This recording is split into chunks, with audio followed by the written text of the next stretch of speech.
नमस्कार, KTV news में आपका स्वागत है। मैं हूं स्तुति और आइए एक नजर डालते हैं शहर की प्रमुख सुर्खियों पर।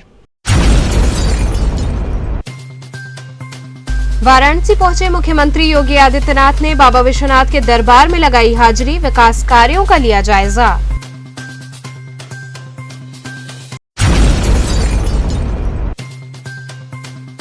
समाजवादी व्यापार सभा के प्रदेश अध्यक्ष संजय गर्ग पत्रकारों से हुए रूबरू।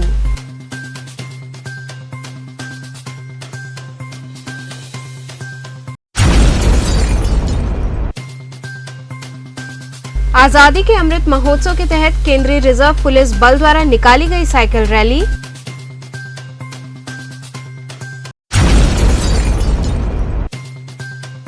और हिंदू युवा वाहिनी द्वारा कबीरचौरा प्राथमिक विद्यालय में बच्चों में पाठ्य व खाद्य सामग्री का किया गया वितरण। और अब खबरें विस्तार से। वाराणसी पहुंचे मुख्यमंत्री योगी आदित्यनाथ ने बाबा विश्वनाथ के दरबार में हाजिरी लगाई, साथ ही विकास कार्यों का जायजा लिया। उत्तर प्रदेश के मुख्यमंत्री योगी आदित्यनाथ रविवार देर शाम श्री काशी विश्वनाथ मंदिर पहुंचे और बाबा विश्वनाथ का षोडशोपचार पूजन किया। पूजन के बाद उन्होंने श्री काशी विश्वनाथ धाम के चल रहे कार्यों का जायजा लिया। मंडलायुक्त दीपक अग्रवाल ने बताया कि लगभग 75% कार्य पूरा हो चुका है। फिनिशिंग का कार्य तेजी से चल रहा है। मंदिर परिसर के प्रवेश द्वारों का काम पूर्ण होने को है। मुख्यमंत्री परिसर से होते हुए पश्चिमी प्रवेश द्वार की तरफ गए और वहां बनने वाले भव्य प्रवेश द्वार को देखा। प्रवेश द्वार की ऊंचाई और उसके भव्यता को देख मुख्यमंत्री ने कहा कि कॉरिडोर के आकर्षण का सबसे बड़ा केंद्र बनेगा। कमिश्नर ने बताया कि श्रद्धालुओं की सुविधाओं और उनकी सुरक्षा को ध्यान में रखते हुए निर्माण कार्य किया जा रहा है। इसी कड़ी में मुख्यमंत्री योगी आदित्यनाथ ने बड़ा लालपुर स्थित दीनदयाल उपाध्याय हस्तकला संकुल में अनुसूचित जाति मोर्चा की राष्ट्रीय कार्यकारिणी सभा में कहा कि पिछली सरकारों ने अनुसूचित समाज के लोगों के लिए कुछ नहीं किया। अगर किया होता तो प्रधानमंत्री नरेंद्र मोदी को 2014 में स्वच्छ भारत मिशन कार्यक्रम को लॉन्च नहीं करना पड़ता। मुख्यमंत्री ने कहा कि स्वच्छ भारत मिशन की वजह से देश में 10 करोड़ लोगों के घरों में शौचालय बना और इससे दुनिया में भारत की तस्वीर बदली। मुख्यमंत्री ने कहा कि अनुसूचित समाज की आवाज बने महापुरुषों की स्मृति स्थलों का जीर्णोद्धार व सुंदरीकरण कराया जा रहा है, ताकि भारत की आने वाली पीढ़ी उनको जान सके और उनके कार्यों से प्रेरणा ले सके। इसके बाद मुख्यमंत्री योगी आदित्यनाथ बेनियाबाग पहुंचे और वहां चल रहे कार्य का जायजा लिया। इस दौरान सुरक्षा की दृष्टि से व्यापक प्रबंध किए गए थे। देखिए, बेनियाबाग में इस पार्क में एक मल्टी लेवल पार्किंग और गार्डन और यहाँ पे एक बड़े खेल ग्राउंड इत्यादि का भी प्रयोजन है, जिसका निर्माण कार्य चल रहा है, जिसके संबंध में विजिट हो सकती थी, ऐसा संभावना है। आज प्रस्तावित भी है। अगर माननीय मुख्यमंत्री जी इस विजिट में आते हैं तो उसके लिए हमारी पुलिस चाक चौबंद है। हमने सारी ड्यूटियां लगा रखी हैं। महिला पुलिस की भी यहाँ ड्यूटी लगी हुई है, पुरुषों की भी ड्यूटी लगी है। ट्रैफिक की थोड़ी बहुत समस्या है, उसको भी हम लोग देख रहे हैं और हम चाहेंगे कि विजिट हो और अच्छे से विजिट हो। इसके लिए सारे सुरक्षा के प्रबंध किए गए। बिल्कुल सर, अगर देखा जाए तो फर्स्ट टाइम देखा जा रहा है कि PSC में महिलाओं को लगाया गया, इसमें क्या खास स्पेशल क्या है सर? देखिए, महिलाएं हमारे पुलिस का बहुत बड़ा हिस्सा है। आज के समय में काफ़ी महिला फोर्स हमारे पुलिस फोर्स में मौजूद है, यूपी पुलिस में, और ये मिशन शक्ति के तहत भी इन लोगों का काफ़ी योगदान है। और वर्तमान में पिछले 3-4 महीनों से मिशन शक्ति पे हमारा बहुत फोकस है और इसके तहत हम कार्य कर रहे हैं, क्योंकि महिला पुलिस की हमें आवश्यकता बीच में पड़ती रहती है। और कमिश्नरेट पुलिस में जब भी ऐसी VIP विजिट आती है तो फोर्स की कमी को देखते हुए हर प्रकार के पुलिस बल का उपयोग किया जाता है।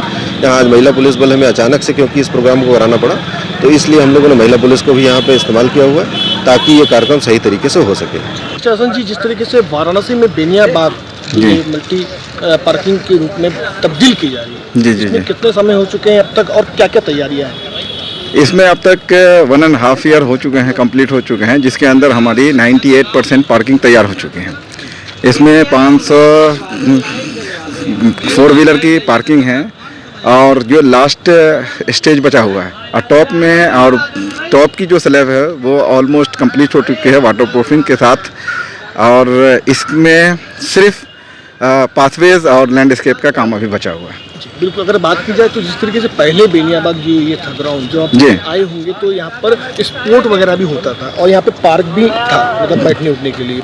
तो उस हिसाब से अगर बात की जाए तो मल्टी पार्किंग जो बन रही है, उसके अलावा क्या पार्क और जो स्पोर्ट ग्राउंड था क्या वो रहेगा या नहीं रहेगा? जी जी बिल्कुल, जो पहले आपका फुटबॉल ग्राउंड था वो सब भी हैं इसमें, वो इंक्लूड है, वो सारी चीज़ें पहले जैसे रहेंगी। नीचे मल्टीनेशनल पार्किंग बन गई है, उसमें पार्क रहेंगे और पार्क भी डेवलप होगा पीछे की ओर। और सामने वाला पोर्शन आप देख रहे हैं इस समय, वहाँ भी पूरी 50,000 स्क्वायर मीटर का है एरिया, उसको डेवलप करना। 16,000 में हमारी पार्किंग है, अब बाकी में पार्किंग नहीं है। जी बिल्कुल। अगर बात की जाए तो जब ये आप लोगों ने प्रोजेक्ट लिया, प्रोजेक्ट सरकार ने दिया जी।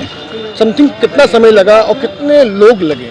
अगर बात की जाए तो ये जल्दी तैयार करना है। जी यहाँ तो क्या है कि कोविड की वजह से थोड़ी डिले हो गई, नहीं तो हमारी कंपनी पीएस कंस्ट्रक्शन है जो काम को हमारी 2 शिफ्ट में काम चलती हैं।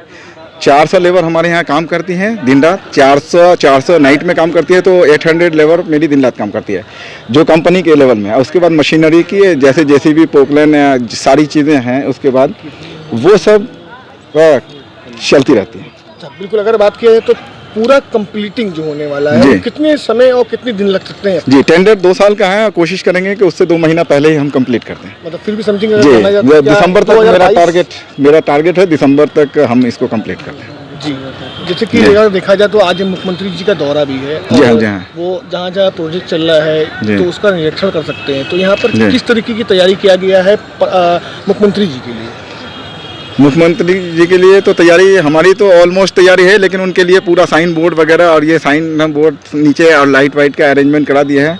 समाजवादी व्यापार सभा के प्रदेश अध्यक्ष संजय गर्ग पत्रकारों से रूबरू हुए। पत्रकारों से मुखातिब होते हुए समाजवादी व्यापार सभा के प्रदेश अध्यक्ष सहारनपुर के विधायक संजय गर्ग ने कहा कि काशी को क्योटो बनाने के नाम पर टोटो बनाया गया है। बिजली मीटर की समस्या, किसानों की समस्या, सड़क समस्या के साथ ही सभी मुद्दों पर भाजपा सरकार विफल रही है। सबसे अधिक व्यापारियों का उत्पीड़न हो रहा है, लोगों की आवाज को दबाने का कार्य किया जा रहा है। पत्रकार वार्ता के दौरान प्रदीप जायसवाल, मुकेश जायसवाल, संजय मिश्रा, रवि जायसवाल इत्यादि कार्यकर्ता उपस्थित रहे। संजय जी, आज कॉन्फ्रेंस बुलाए, उनका क्या उद्देश्य है? देखिए, हम यहाँ पर अपने मंडलीय सम्मेलन की कड़ी में यहाँ पर आए थे। कल हमारा व्यापार सभा का मंडलीय सम्मेलन था और उसके बाद हम यहाँ एक दिन रुके। हमारी जिज्ञासा थी जहाँ काशी विश्वनाथ जी के दर्शन कर उनका आशीर्वाद लेने के साथ साथ बनारस के कोतवाल काल भैरव जी का आशीर्वाद हम लोगों ने लिया और उसी के साथ एक सामाजिक राजनीतिक कार्यकर्ता होने के नाते मैं बनारस के अलग अलग वर्गों के लोगों से मेरी मिलने की कोशिश रही। हमारे दिमाग में एक सपना था। 7 साल पहले एक बात कही गई थी कि बनारस को क्वेटो बनाने का काम किया जाएगा, तो मैं कुछ उसी सपने को लेकर यहाँ बनारस में कई वर्षों बाद मेरा आना हुआ। पर मुझे उस बात पर निराशा लगी जब लोगों की शिकायतें इस तरह की मिली कि बरसात में उन सड़कों पर पानी भर गया, पानी की निकासी का कोई प्रावधान नहीं हो सका, अभी भी कहीं सीवर नहीं लगे और सीवर जो पुराने नाले हैं वो नमामि गंगे के नाम पे अरबों रुपए बहा दिया गया, परंतु गंगा को अभी भी प्रदूषित किया जा रहा है। यहाँ जो शाही नाला है वो अभी भी उसी रूप में खिड़किया घाट पे डल रहा है और 80 घाट के ऊपर नगवा के जिस तरह की स्थितियां हैं और ईटीपी प्लांट कर जिस तरह की टेक्नोलॉजी आ गई हैं, जो चीज़ें अभी तक हो जानी चाहिए थी उन्हें उस तरह से विकसित करने का काम नहीं हो पाया। निश्चित रूप से इन तमाम चीज़ों के बाद अल्प वर्ग के, अल्प आय के उन तमाम लोगों की शिकायतें स्मार्ट मीटर को लेकर भी मिली, जो लोग बहुत ज़्यादा उत्पीड़ित थे और बड़े लोगों को और मगरमच्छों को छोड़कर 2-2 किलोवाट के एक बिजली 2 पंखा, एक पंखा 2 बिजली के ऐसे उन विद्युत उपभोक्ताओं के ऊपर छापे मारे जा रहे हैं, बेपर्दगी करी जा रही है, रात और दिन नहीं देखा जा रहा और उन्हें 40, 50, 70, 80, 90 हज़ार रुपये दंड दिया जा रहा है। और जबकि ये शिकायत आम है कि जहाँ स्मार्ट मीटर लगे हैं उनमें लगातार होने वाली जंपिंग और उसके अंदर जिस तरह से मीटर के अंदर जो बिल आ रहा है वो पहले जो मीटर थे उनसे कई गुना ज़्यादा है। इसकी जब वो शिकायत करने जाते हैं तो शिकायत भी सुनी नहीं जाती। हमने इस सिलसिले में विधानसभा में भी ये सवाल उठाया तो ऊर्जा मंत्री को ये बात माननी पड़ी कि विद्युत उपभोक्ता परिषद ने इस मामले में विद्युत नियामक आयोग और कंसर्निंग अथॉरिटी के समक्ष भी ये सवाल उठाया था। इसे टेक्निकल कमेटी ने समीक्षा भी की, उसमें भी टेक्निकली कुछ विद्युत स्मार्ट मीटर में फॉल्ट पाए गए परंतु उससे पहले पूरे उत्तर प्रदेश में लाखों मीटर बदले जा चुके और विद्युत उपभोक्ताओं को उनके हाल पे छोड़ दिया गया। और इन तमाम चीज़ों के बावजूद हम व्यापारियों के ऊपर जिस तरह से आरोपित करने का काम किया जा रहा है और उन्हें जिस तरह से प्रताड़ित करने की कोशिश करने का काम किया जा रहा है, केंद्र की सरकार इस बात का एहसास नहीं कर रही कि डीजल और पेट्रोल पर 57% टैक्स वसूला जा रहा है और वो आज 100 रुपये से भी ज़्यादा ऊपर हो गया, जिसकी वजह से ट्रांसपोर्टेशन कॉस्ट बढ़ी है और ट्रांसपोर्टेशन कॉस्ट बढ़ने की वजह से हर चीज़ के दाम बढ़े हैं। परंतु सबके बावजूद खाद्य पदार्थ और एडिबल ऑयल और उन तमाम चीज़ों को बेचने वाले लोगों के ऊपर फिर दोबारा इस बात की सख्ती की वो हर घंटे हर दिन इस बात के लिए स्टॉक देंगे, अधिकारी उन्हें वो करेंगे। ये तमाम चीज़ें जिस तरह से हमारे जिस तरह से तमाम शिकायतें आप सुने, तो इसका निस्तारण आप लोग किस तरह से करेंगे? देखिए, बात नीयत की है। जब नीयत पर अगर शासन की साफ ना हो तो ऐसे में आम आदमी का प्रताड़ित होना आवश्यक है। और वर्तमान सरकार की नीयत, उन्हें ऐसा लगता है कि लोग इन तमाम चीज़ों के लिए वोट नहीं देते और लोग हिंदू और मुसलमान बन के वोट दे देते हैं। जिसे इस बात का फिक्र हो कि उन्हें दोबारा जनता के बीच में जाकर अपना मुंह दिखाने का काम करना है, तो वो लोगों की बुनियादी ज़रूरतों पर ध्यान रखें और जुमलेबाजी ना करें। परंतु एक नहीं, जितने भी 2014 के बाद से आज तक बातें कही गई हैं वो सब जुमले साबित हुई हैं। लोगों को लगा लोगों के जनधन खाते खुले, परंतु 15 लाख उनके खाते में नहीं आए। लोगों को लगा कि अच्छे दिन आएंगे, परंतु 7 साल इंतजार करने के बावजूद उनकी जेब पर बोझ बढ़ गया, उनकी महंगाई की वजह से उनका खर्चा बढ़ गया, परंतु उनकी आय के साधन बढ़ने का काम नहीं हुआ। किसानों को लगा कि उनकी आय हम दुगनी कर देंगे, परंतु आय दुगनी नहीं हुई, लागत दुगनी हो गई, क्योंकि डीजल के दाम, तो पेट्रोल के दाम। समस्या के लिए आप लोग कुछ करेंगे? देखिए, हम समाजवादी पार्टी निश्चित रूप से किसानों की और अल्प वर्ग आय के उन तमाम तर लोगों का प्रतिनिधि करती है, उसका अगुवा दस्ता है। हमारे विचारक राम मनोहर लोहिया का कहना है कि रोटी कपड़ा सस्ती हो, दवा पढ़ाई मुफ्ती हो। हमने पहले ये कर दिखाया। सरकारी अस्पताल की पर्ची 1 रुपये करने की बात हो, या प्राइमरी बेसिक एजुकेशन फ्री करने की बात हो, बच्चों को तकनीकी एजुकेशन देने के लिए लैपटॉप देने की बात हो, या कन्या विद्याधन योजना देने की बात हो। इंफ्रास्ट्रक्चर के मामले में भी जो माननीय अखिलेश यादव जी ने विकास किया, उतना विकास किसी ने नहीं किया। 2022 सर पे है चुनाव हुए, तो किस थीम को लेकर के आप? देखिए, 2022 में बहुत साफगोई के साथ जनता अब इनके बहकावे में आने वाली नहीं है। ये चीज़ें और नारे बार बार नहीं चला करते। लोग इनके सच्चाई को समझ चुके हैं और अब इनकी जुमलेबाजी के चक्कर में आने वाले नहीं हैं। आज़ादी के अमृत महोत्सव के तहत केंद्रीय रिजर्व पुलिस बल द्वारा साइकिल रैली निकाली गई। सोमवार को आज़ादी का अमृत महोत्सव कार्यक्रम के तहत 95वीं वाहिनी केंद्रीय रिजर्व पुलिस बल मुख्यालय पहड़िया से सहायक कमांडेंट सूरज यादव के नेतृत्व में 15 सदस्यों की साइकिल रैली निकाली गई। इस रैली को मुख्य अतिथि के रूप में उपस्थित राज्य मंत्री डॉक्टर नीलकंठ तिवारी ने झंडी दिखाकर रवाना किया। सभी साइकिलों पर देश का राष्ट्रीय ध्वज तिरंगा लहरा रहा था। मुख्य अतिथि ने इस अवसर पर कहा कि साइकिल रैली का मकसद गर्व के उन पलों को याद करना है जिनसे भारत की आज़ादी का इतिहास जुड़ा है। हमारी युवा पीढ़ी स्वतंत्रता के लिए हुए संघर्ष तथा इसके लिए अपने प्राणों की आहुति देने वाले वीर स्वतंत्रता सेनानियों को स्मरण कर सके, साथ ही उनसे प्रेरणा लेकर राष्ट्र के निर्माण को गति प्रदान कर सके। इस अवसर पर सुरेंद्र चौधरी, पुलिस उप महानिरीक्षक रेंज चंदौली ने बताया कि भारत सरकार के गृह मंत्रालय के अंतर्गत केंद्रीय रिजर्व पुलिस बल द्वारा देश के चतुर्दिक भागों से कुल 4 साइकिल रैलियों का आयोजन किया गया है। यहाँ से 95 बटालियन से आप फ्लैग ऑफ करने जा रहे हैं, इसके बारे में आप क्या कहना चाहेंगे? आज़ादी के अमृत महोत्सव में पूरे देश में विभिन्न कार्यक्रम आयोजित किया जा रहा है। समाज के हर वर्ग के लोगों द्वारा अलग अलग कार्य किया जा रहा है। हमारे सेना के लोग, सीआरपीएफ के लोग भी इसमें बहुत बढ़ चढ़ करके हिस्सा ले रहे हैं। उसी क्रम में आज़ादी के अमृत महोत्सव को लोग जानें, आज़ादी के संघर्ष काल को लोग समझें, कैसे आज़ादी मिली इसको जानें और आज़ादी का मतलब क्या है ये भी समझें। इस भाव को लेकर के यहाँ की बटालियन द्वारा यह आयोजन किया गया है और साइकिल रैली जा रही है। इसको आज यहाँ से रवाना किया जाएगा, जो जाकर के गोपीगंज में रात्रि विश्राम करने के बाद कल प्रयाग पहुँचेगा। आज आप इस साइकिल रैली को यहाँ रवाना कर रहे हैं, इसके बारे में आप क्या कहना चाहेंगे? इसके बारे में मेरा कहना ये है कि आपने जाना भी है कि 75वां हमारा ये साल है आज़ादी का, और सबसे बड़ा कोइंसाइड ये है कि 75 वीक पहले क्योंकि 2023 को 15 अगस्त को ये पूरा 75 साल पूरे हो रहे हैं। उससे 15 या 75वें वीक पहले 21 मार्च 2021 को हमारे माननीय प्रधानमंत्री श्री नरेंद्र मोदी जी ने सर 12 मार्च 12 मार्च को ये पद यात्रा का झंडी दिखाई। अब उनका ये महत्व है कि कम से कम ये हमारे देशवासी भारतवासी इस आज़ादी के महत्व को जानो। जानने का मतलब ये है कि कम से कम जो हमारी धूमिल हो रही है जिज्ञासा और जानकारियाँ हमारे अन्य लोगों को ये पता चले कि हमारा जो महत्व है इस आज़ादी का, हमारे शहीदों ने जो बलिदान दिया है तो क्या है। यह जरिया हमारे के-रिपबल द्वारा, साइकिल रवाली द्वारा इनको संचालित किया जा रहा है। हिंदू युवा वाहिनी द्वारा कबीरचौरा प्राथमिक विद्यालय में बच्चों में पाठ्य व खाद्य सामग्री का वितरण किया गया। हिंदू युवा वाहिनी महानगर वाराणसी के तत्वाधान में प्राथमिक विद्यालय कबीरचौरा में प्रधानमंत्री नरेंद्र मोदी के जन्मदिवस के उपलक्ष्य में बच्चों में शिक्षा संबंधित और खाद्य सामग्री का वितरण किया गया। ये कार्यक्रम 17 सितंबर को होना था। चूंकि विद्यालय बंद होने के कारण ये कार्यक्रम निरस्त कर दिया गया था, जिसे आज संपन्न किया गया और इस कार्यक्रम को हर्षोल्लास के साथ मनाया गया। कार्यक्रम में प्रमुख रूप से महानगर अध्यक्ष अजय सिंह, अश्विनी गुप्ता, सनी गुप्ता, दिनेश अग्रहरी सहित अन्य लोग उपस्थित रहे।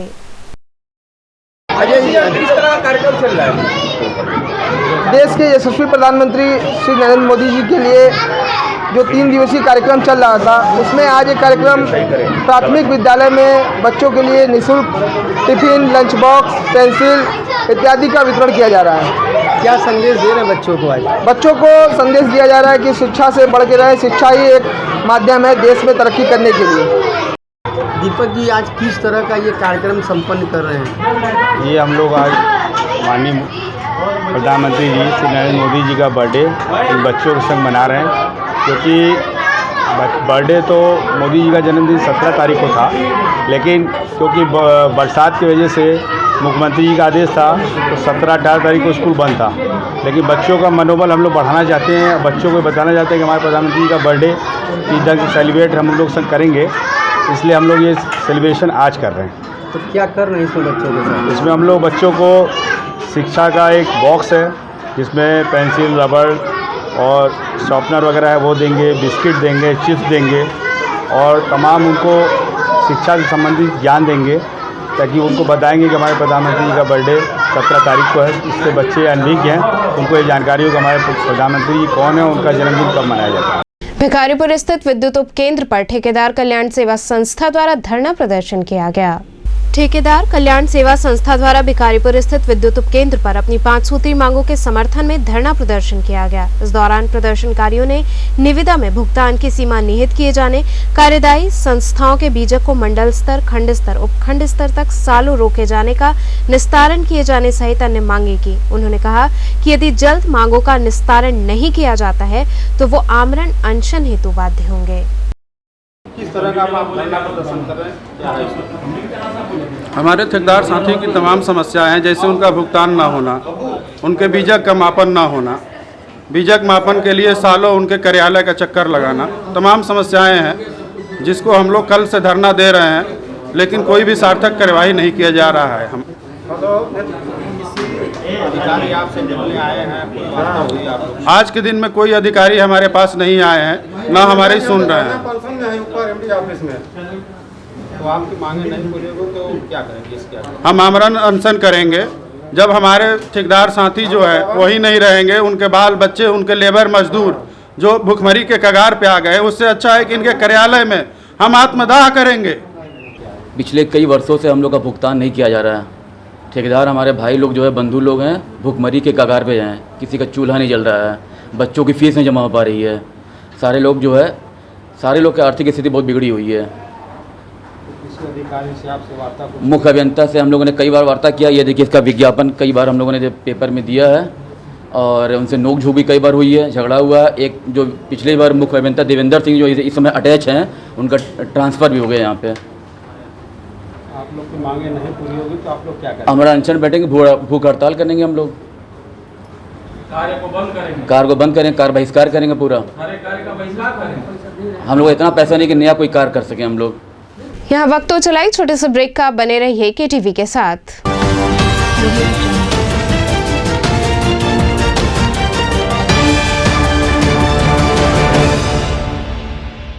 खबरों से जुड़े रहने के लिए हमारे चैनल KTV वाराणसी को सब्सक्राइब करें और लेटेस्ट अपडेट्स के लिए बेल आइकन को प्रेस करें।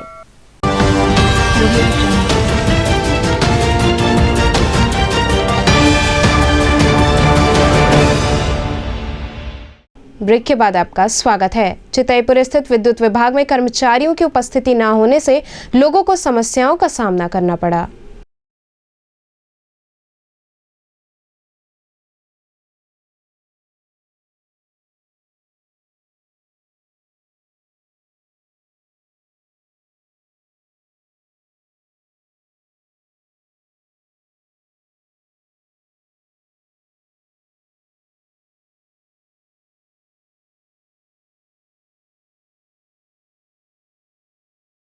सुधाकर शिक्षण संस्थान समूह के संस्थापक के जन्मदिवस सहित अन्य कार्यक्रम का आयोजन हुआ।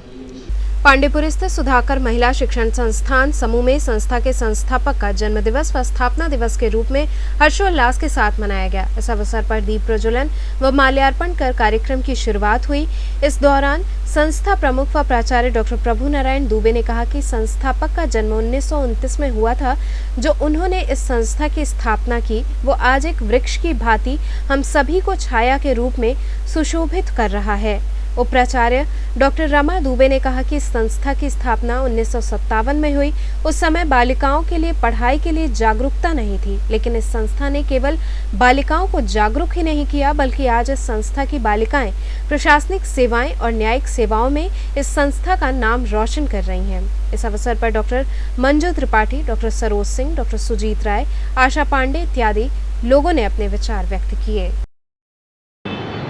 आज संस्थापक दिवस के शुभ अवसर पर आपको यह एक संदेश देना चाहते हैं कि इस संस्थान के जनक पंडित जय नारायण दुबे एडवोकेट, जिनका जन्म सन 1929 20 सितंबर को वाराणसी के वरुणापार क्षेत्र खजरी गांव में हुआ था। इनके पिता पंडित रामाशंकर दुबे एवं माता श्रीमती प्यारी देवी रही। सर आज सर कार्यक्रम का सर क्या था, उसके सब प्रकाश डाल दीजिए थोड़ा सा।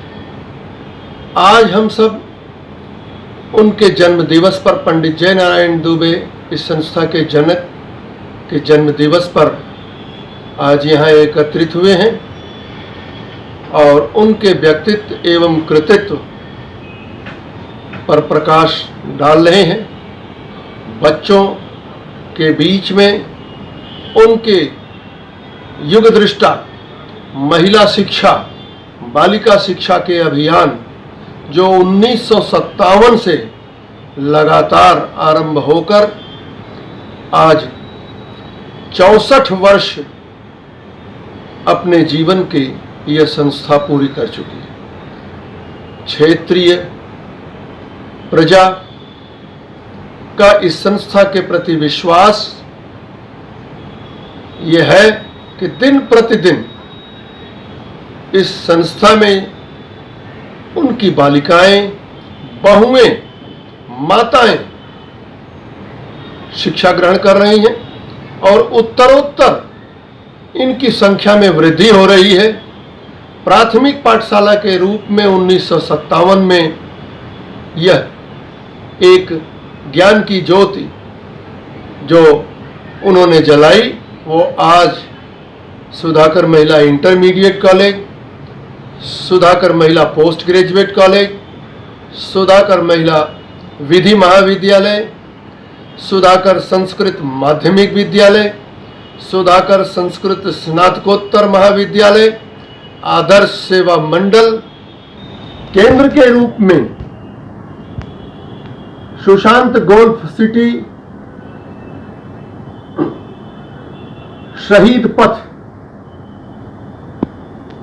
पर एक शिक्षा का इंटरमीडिएट कॉलेज, ICSE बोर्ड का इस वर्ष के आगामी सत्र मार्च 2022 के बाद 1 अप्रैल 2022 से आरंभ होने की पूरी संभावना है और इस पर कार्य लगभग पूर्ण हो चुका है। ये इस संस्था के प्रति लोगों का विश्वास दर्शाता है। हमारा पूरा प्रयास होगा संस्था प्रमुख पद से और व्यक्तिगत रूप से कि हम अपनी सेवा और समर्पण से आपका विश्वास इस संस्था के प्रति बनाए रखें। जय भारत, जय हिंद, धन्यवाद, शुभ हो। जन अधिकार पार्टी ने विभिन्न मांगों के समर्थन में उपजिलाधिकारी को ज्ञापन सौंपा।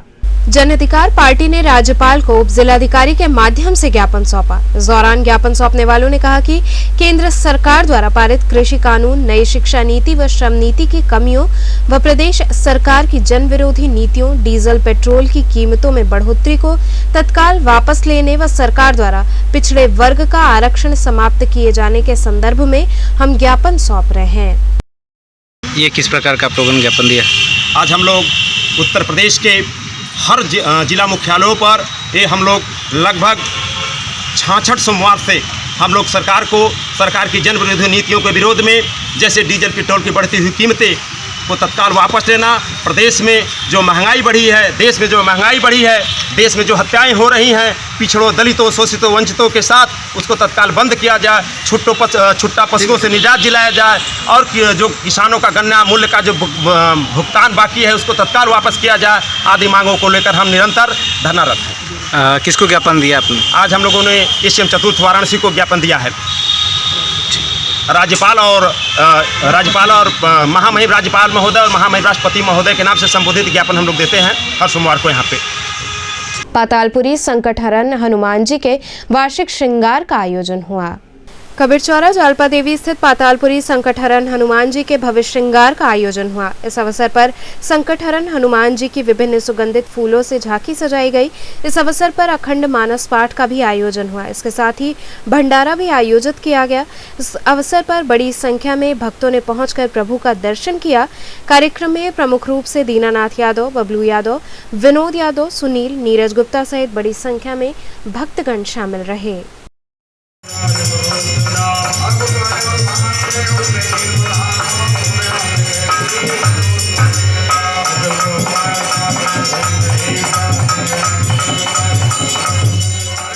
नीरज जी, किस तरह का कार्यक्रम चल रहा है यहाँ पर? ये विगत कई वर्षों से जो हमारे यहाँ अनंत चतुर्दशी पे ये कार्यक्रम हमारे यहाँ चलता है। एक दिन पहले रामचरित मानस पाठ शुरू किया जाता है शाम को, और आज शाम तक लगातार 24 घंटे का रामचरित मानस पाठ चलता है। उसके बाद जो है तत्पश्चात बाबा का भव्य श्रृंगार करके एक भंडारे का रूप में यानी प्रसाद वितरण कार्यक्रम चलाया जाता है, जो करीब देर रात तक चलता है। इसमें दूर दूर से शहर के कोने कोने से गरीब, असहाय सारे लोगों के लिए हम लोग पूरा वितरण करते हैं जब तक कि समाप्त न हो जाए। और ये विगत कई वर्षों से बाबा से मांगते हैं कि इस कोविड को देखते हुए सभी लोग स्वस्थ रहें, प्रसन्नचित रहें और सभी को स्वास्थ्य लाभ मिले, बाबा से ही भारतीय समतामूलक समाज पार्टी द्वारा बैठक आहूत की गई।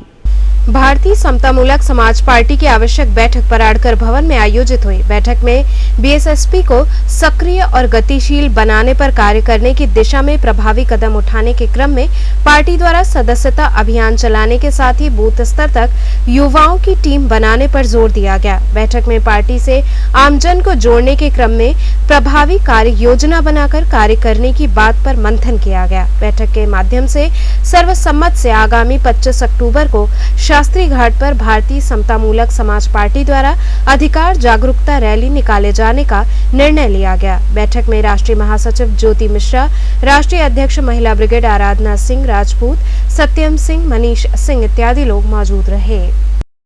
पार्टी जी किस तरह का प्रेस वार्ता की है?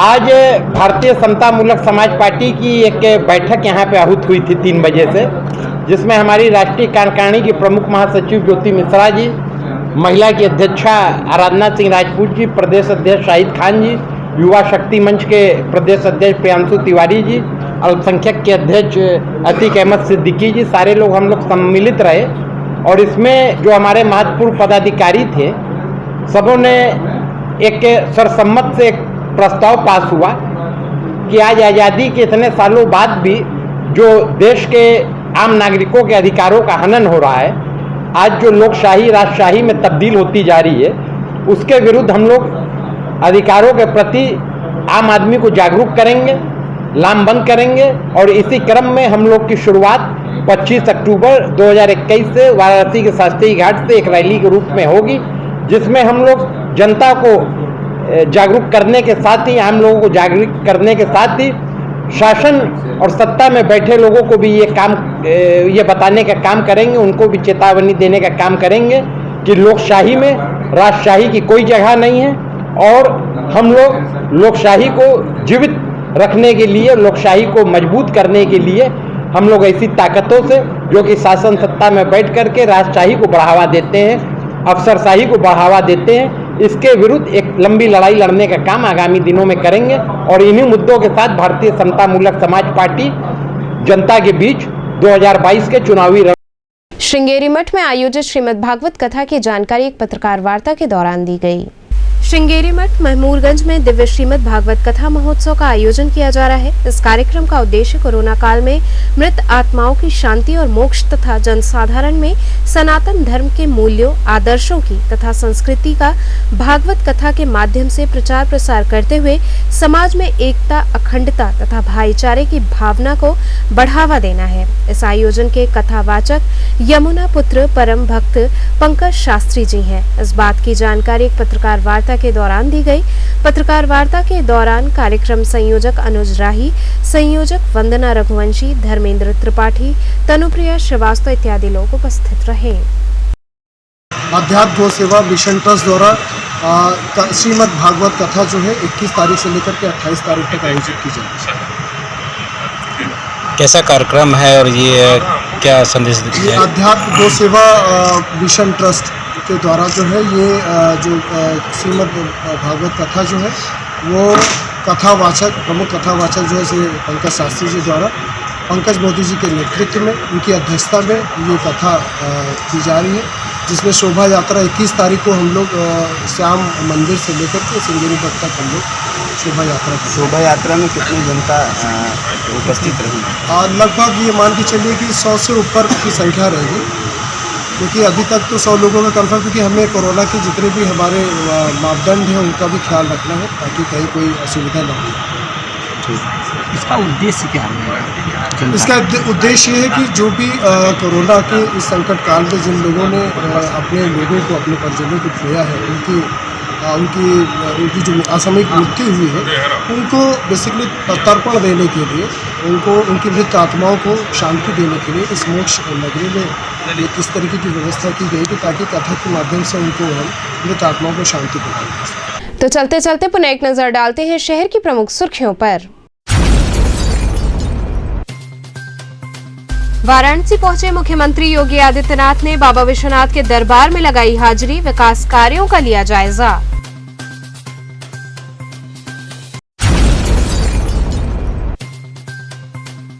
समाजवादी व्यापार सभा के प्रदेश अध्यक्ष संजय गर्ग पत्रकारों से हुए रूबरू।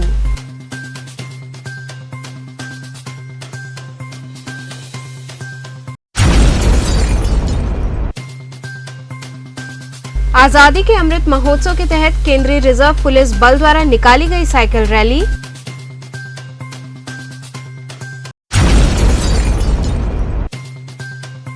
और हिंदू युवा वाहिनी द्वारा कबीरचौरा प्राथमिक विद्यालय में बच्चों में पाठ्य व खाद्य सामग्री का किया गया वितरण। तो ये थे आज के समाचार। कल फिर होगी मुलाकात, तब तक के लिए नमस्कार।